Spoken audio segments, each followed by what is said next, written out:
Madanapalle CTM నుండి తిరుపతి చర్లోపల్లి వరకు దాదాపు సంవత్సరానికి పైగా కొనసాగుతున్న జాతీయ రహదారి పనులు ఇప్పుడు రుంపిచల క్రాస్ నుండి బాంకరాపేట వరకు వేగవంతంగా సాగుతున్నాయి. పలు చోట్ల అండర్ బ్రిడ్జ్ల నిర్మాణంతో పాటు బాగరపేట పరిసర ప్రాంతంలో ఉన్న పెద్ద బండరాయిని తొలగించే కార్యక్రమాలు వేగవంతంగా సాగుతున్నాయి.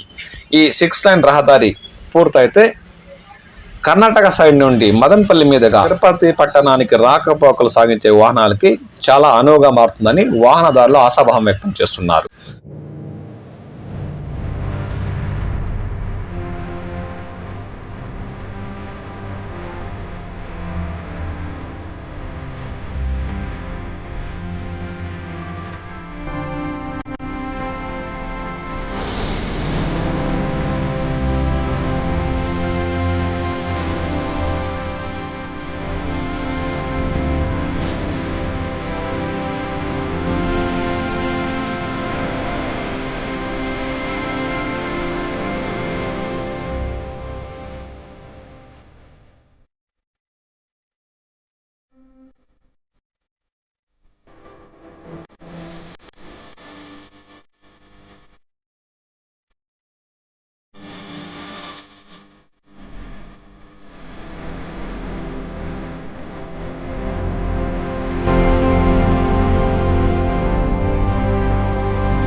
తిరుపతి చర్లపల్లి నుండి మదనపల్లి వరకు కొనసాగుతున్న ఈ 6 లైన్ జాతీయ రహదారి పనులు పూర్తవుతే రాకపోకలు సాగించే వాహనదారులకు ఈ రహదారి ఒక స్వర్గధామంలా మారుతుందని వారు ఆశాభావం వ్యక్తం చేశారు.